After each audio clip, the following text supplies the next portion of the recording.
한국은행의 금융통화위원회가 벌써 일주일 앞으로 다가왔네요. 네. 자, 이제 다음 주에 통화 정책이 결정될 텐데 1월에는 이제 환율 얘기를 좀 했거든요. 네. 그러면서 동결 조치를 내렸는데 이번엔 어떻게 될지 LS증권 우혜영 연구위원과 함께 통화 정책 방향과 증시 얘기 좀 해보겠습니다. 어서 오십시오. 네, 안녕하세요. 어서 오세요. 일단은 환율에 대해서 좀 알아볼 텐데 달러가 그래도 지금 어느 정도 하방으로 안정화되고 있다 뭐 이런 얘기들이 나오고 있는데 계속해서 안정화 국면을 이어갈 것인지 안정화가 되고 있음에도 불구하고 그래도 달러 강세 추세는 유지가 될 것인지 어떻게 판단하고 계신가요? 네, 최근에 달러 인덱스가 좀 하락을 했습니다. 네. 달러 인덱스가 약세를 보였던 이유는 크게 세 가지가 있었던 것으로 분석을 하고 있는데요. 첫 번째로는 1월 미국 소매 판매가 좀 부진하게 발표가 된 점 역시 달러 인덱스 약세에 기여를 했고요. 두 번째로는 트럼프 대통령의 상호 관세 이걸 4월 1일에 하겠다라고 유예를 했던 점 역시도 달러 인덱스 하락. 그리고 최근에 이제 미국하고 러시아가 이제 그 고위급 회담을 17일 시각 아마 네. 사우디아라비아에서 진행을 할 겁니다. 거기서 이제 우크라이나 종전 관련된 협상을 또 할 예정이어가지고 그런 것들 전반적으로 달러 인덱스 하락에 기여를 했습니다만 원달러 환율이 어떻게 됐는가를 보시면 1,440원 정도까지밖에 못 빠졌습니다. 네. 그렇죠. 네, 달러 인덱스가 거의 12월 저희 그 계엄 선포 당시 때 근처까지 하락했음에도 불구하고 원달러 환율이 여전히 1,400 중반대에서 움직였던 점을 감안을 한다면 여전히 국내 정치 이슈, 전국 불안, 국내 네. 경제에 대한 불안감 이런 것들이 원화 약세에 대한 역할을 하고 있다라 분석을 하고 있거든요. 그래서 여전히 좀 원달러 환율이 추가적으로 빠르게 하락할 수 있는지 같은 경우는 이제 달러 인덱스가 빠르게 또 안정이 될 수 있는지에 달려 있을 텐데 말씀드린 것처럼 과연 이게 일시적인 달러 하락인지 아니면 추가적으로 하락할 수 있는지를 보셔야 될 것 같아요. 근데 아무래도 말씀드리고 싶은 부분은 만약 연준이 금리 인하를 빠르게 못할 경우에는 달러 인덱스 같은 경우에 빠르게 떨어지기가 어려운 환경이고 이제 1월 소매 판매가 좀 부진하게 나왔습니다만 이후에 고용 지표라든지 물가 지표, 그 추가적인 2월 달 소매 판매 이런 것들이 또 부진하지 않을 경우에는 또 달러 인덱스가 더 안 빠질 수 있거든요. 그럼 결국에 원달러 환율 같은 경우도 달러 인덱스가 다시금 좀 올라가거나 버틸 경우에 추가적인 급락이 출현되기 어려운 환경이다라고 보고 있습니다. 그래도 이제 12월하고 1월과 비교해 보면 그래도 어느 정도 외환시장이 조금 안정화돼 있는 모습은 보이고 있어요. 물론 레벨은 1,300원대에서 네. 이제 완벽하게 1,400원대로 올라와 있는 느낌이긴 하지만 그렇다면 이제 다음 주에 금통위에서 지난달에는 이제 환율 얘기를 했으니까 환율이 좀 안정됐다라고 보면 이번에는 금리 인하의 가능성이 좀 더 높아진 것 아닌가라는 생각도 해보는데 어떻게 전망하고 계세요? 네, 근데 좀 고민이 되는 부분이 이건 네. 것 같습니다. 원달러 환율이 왜 빠졌는가일 것 같아요. 그러니까 앞서 말씀드렸던 것처럼 달러 인덱스가 떨어졌다, 원달러 떨어졌다. 물론 동의를 합니다. 다만 달러 인덱스가 떨어진 하락한 부분만큼 원달러가 빠졌는가라고 하면요, 사실 아닌 부분이 있거든요. 네. 그러니까 달러 인덱스가 거의 이제 그 계엄 선포가 된 12월 초 부근 근접을 한 상태인데 원달러 환율은 그만큼 못 빠져 있는 상태잖아요. 그러니까 여전히 이런 정치 불안, 국내 경기에 대한 불안 이런 것들이 원화 약세 조금 더 촉발을 시키고 있다라는 거는 1월과 동일한 상태라고 보고 있습니다. 그래서 여전히 이제 한국은행에서 바라본다면 이차윤 총재가 언급을 했듯이 이 원달러 환율이 정치 불안이 해소가 되면서 완화가 되면서 떨어졌냐라고 한다면 사실 아닌 부분이 크기 때문에 사실 2월 통방 때도 금리를 동결할 가능성도 남아 있다라 보고 있는 거고요. 이제 연준에서 금리를 지금 연내 뭐 한 번 할지 두 번 할지 불확실한 상황입니다. 여전히 시장에서는 한 두 번 정도로 보고 있긴 합니다만 만약에 상반기 중에 금리를 빠르게 못 내릴 경우에는 한국은행에서도 빠르게 먼저 인하하기가 굉장히 부담스러울 수 있을 것 같고요.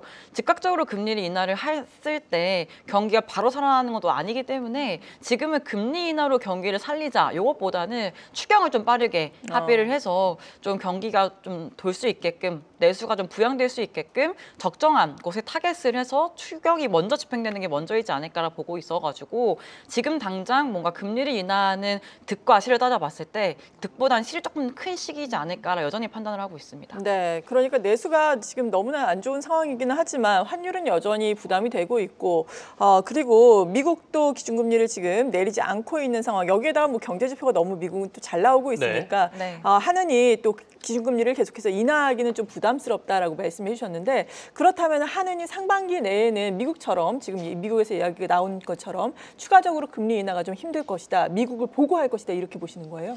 그렇지는 않습니다. 예. 일단 제가 봤을 때는 말씀드린 것처럼 원달러 환율이 안정이 되어가는 그림을 봐야 되는데 지금 안정이 되고 있는 그림이 국내 요인이 해소가 된 게 아니라 달러 인덱스 하락의 기인한, 주로 네. 기인한 하락이기 때문에 1월 통방 때 분석을 하고 판단을 내린 것과 사실은 2월 통방 때 직면한 상황은 거의 유사하다라 보고 있는 거거든요. 그래서 당장 1분기 중에 금리를 내리기보다는 추가적으로 이제 또 재판이 남아 있기 때문에 그런 것들을 좀 보면서 좀 어떻게 이렇게 해결이 되는 모습이 나아갈 건지 아니면 추경이 또 집행이 되면서 경기에 대한 전망이 지금보단 조금씩 좀 살아날 수 있다는 기대감을 가질 수 있는 건지 그런 것들을 한 1, 2개월 정도 보지 않을까라 말씀을 드리고 있고요. 지금은 금리를 인하하는 것 자체가 뭐 심리를 좀 긍정적으로 변화시킬 수는 있습니다. 네. 다만 제가 중요하게 보는 거는 과거의 데이터를 봤을 때 이제 내외 금리 차가 이렇게 확대가 되는 구간이 있지 않습니까? 네. 이제 그랬을 때 발생할 수 있는 문제는 만약 연준이 금리를 빠르게 올려가지고 확대되는 건 문제가 없어요. 근데 한국이 먼저 금리를 인하를 하면서 다시금 이게 확대가 될 경우에는 원달러가 좀 다시 빠르게 상승할 수 있는 데이터가 있었거든요. 그래서 지금 만약에 데이터를 동일하게 본다면 지금 이제 미국 기준금리 4.5%, 한국 3%, 150bp가 지금 벌어져 있는 상태인데 이번에 한국은행이 금리를 먼저 인하를 하고 만약 2분기에 추가적으로 인하를 한다면 네. 다시금 200bp로 확대가 되는 거지 않습니까? 물론 경험을 한 레벨이에요. 네네. 하지만 벌어진 이유가 미국 연준이 인상을 해서가 아니라 한국이 먼저 내려서 경기가 안 좋아서 내려서 이런 움직임이라면은 과거에 좀 봤을 때 원달러 환율이 다시금 올라가거나 아니면 높은 환율이 조금 더 오래 유지가 될 가능성이 있어가지고 지금보다는 조금 한 2분기 중에 금리를 내리는 선택이 낫지 않을까라 말씀을 드리고 있어요. 그럼 우영권님께서는 일단 다음 주에 금리 인하 가능성을 좀 낮게 보시는 거네요. 네, 맞습니다. 다음 주에는 금통위 말고도 최상목 권한대행이 경제장관회의 열어서 건설 경기 종합 대책을 내놓는다고 했습니다. 그러면 이게 이제 기준금리 결정하고 좀 맞물릴 텐데 물론 인하의 가능성 좀 낮다고 하셨으니까 이런 것들이 좀 증시의 뭐 투자 심리를 좀 돌리는 역할을 좀 할 수 있을까라는 기대감도 있거든요. 어떻게 보십니까? 네, 발표를 뭐 하지 않는 것보다 하는 게 오히려 좀 좋은 건 맞긴 한데요.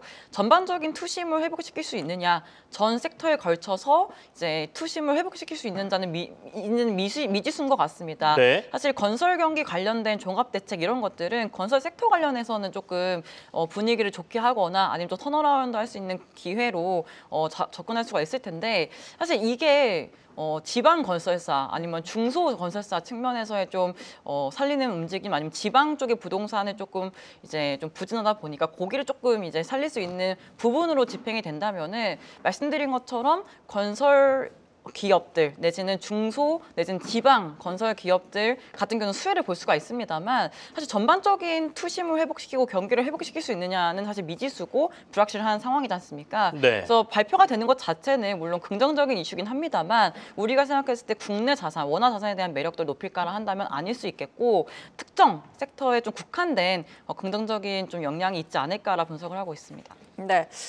그리고 뭐 미국의 관세와 관련된 이슈는 계속해서 지속되고 있잖아요. 상호 관세. 대표적으로 우리나라 같은 경우에도 4월 1일에 자동차 관세 부과가 된다면 수출에 또 빨간불이 켜지게 되는 것이고 상호 관세 계속해서 이렇게 부과가 정말로 된다면 미국의 물가에도 또 빨간불이 켜지는 거잖아요. 네. 이 부분에 대한 우려는 실제로 어떻게 나오고 있습니까?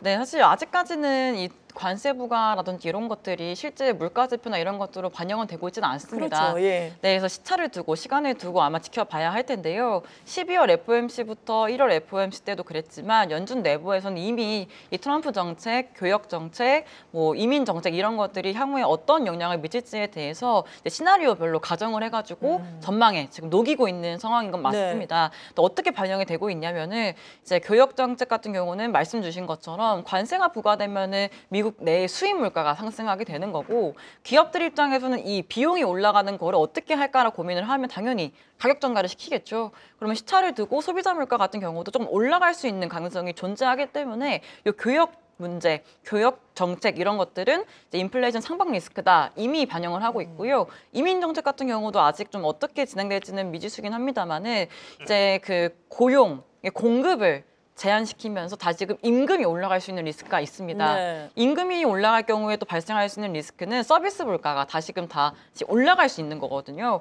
그래서 또 시간을 두고 바라봤을 때 이 이민 정책 역시 물가를 상승시킬 수 있다. 이렇게 지금 분석을 하고 있습니다. 그럼 당연히 우리가 물론 이게 예상을 하고 기대를 하고 있는 부분이 지금 있지만 교역 정책이 실제로 4월 1일부터 관세가 보편적으로 또 부과가 되고 아니면 캐나다나 멕시코 같은 경우도 3월 달부터 또 집행이 되지 않습니까? 네. 이런 것들이 시간을 두고 실제 수입 물가를 끌어올리고 이제 물가를 올리는 것까지 보기에는 한 2분기 말 내지는 3분기가 되어야 녹여질 것 같아요. 실제 지표예요. 네. 그러면 그때 사실 발표되는 물가 지표나 사실 그 뭐 경제 지표 이런 것들을 바라봤을 때 연준이 물가가 더 올라갈 것 같다. 아니면은 뭐 물가가 안 빠질 것 같다. 라는 평가가 있다면 6월 FOMC 때 전도표를 또 발표를 하지 않습니까? 그렇죠. 이때 뭐 연내 금리 인하를 더 뭐 줄인다든지 아니면은 뭐 최종적인 목적지인 뭐 최종금리 레벨을 올린다든지 이런 식으로 갈 수가 있는 문제인데 사실 이건 아직까지 저희가 보지 못하는 데이터여가지고 그렇죠. 뭐 지금 당장 3월 FOMC 때 어떻게 할 건지 뭐 5월에 어떻게 할 건지를 판단을 하기엔 조금은 부족한 데이터인 것 같습니다. 다만 방향성이나 기대감, 예상은 물가를 높일 것 같다는 부담감이 있기 때문에 아마도 상반기 중에는 금리를 내리기 굉장히 어려운 시기인 것 같아요. 그래서 1분기 중에는 3월 FOMC가 남아 있는데요. 동결 예상을 하고 있고요. 네. 3월 FOMC 발표된 점도표 같은 경우에도 이제 물가에 대해서 조금 추가 상방 리스크를 열어놓는다든지 점도표 같은 경우도 연내 2번 인하에 대해서 만약 좀 회의적인 입장을 보인다든지 한다면은 미국 금리 같은 경우도 조금 추가적으로 상승할 수 있겠다라고 보고 있습니다. 그렇다면 지금 이제 국내 지수가 코스피가 2,600선으로 오랜만에 올라와 있는 상태인데 네. 말씀하신 거 종합해서 투자 전략을 제시한다면 지금 투자들 어떻게 해야 됩니까?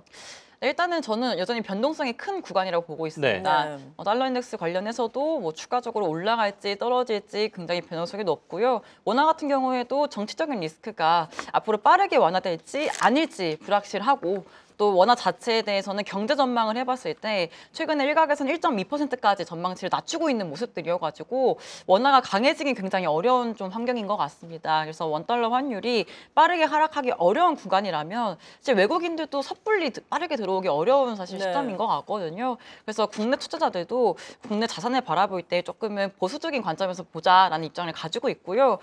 특히 채권 시장 같은 경우에는 반대인 것 같습니다. 우리나라 금리 같은 경우가 조금 더 하방 리스크가 큰 것 같아요. 기준금리 추가이나 기대감, 필요성 내지는 경기에 대한 부정적인 시각들 이런 것들은 장당의 금리를 하락시킬 수 있는 요인이기 때문에 오히려 지금은 국고채에 대한 매력도가 조금만 높은 것 같고요. 이제 2분기 뭐 말쯤 6월 FOMC 때 만약에 연준이 금리 인하를 시작을 한다면 그때부터는 미국 금리가 조금씩은 하락할 수 있는 또 모멘텀이 될 수 있어가지고요. 그때부터는 미국 국채에 대한 좀 매력도가 높아질 수 있다 보니까 그때는 조금 이제 미국채로 시선을 돌려보자 이렇게 보고 있습니다. 네. 네, 오늘 이렇게 시장의 큰 그림을 그려봤습니다. LS증권의 우혜영 연구위원과 함께했습니다. 감사합니다. 감사합니다. 계속해서 다양한 경제 이슈를 알고 싶다면 구독과 좋아요, 알림 설정 부탁드립니다. AI 캐스터 권미정이었습니다.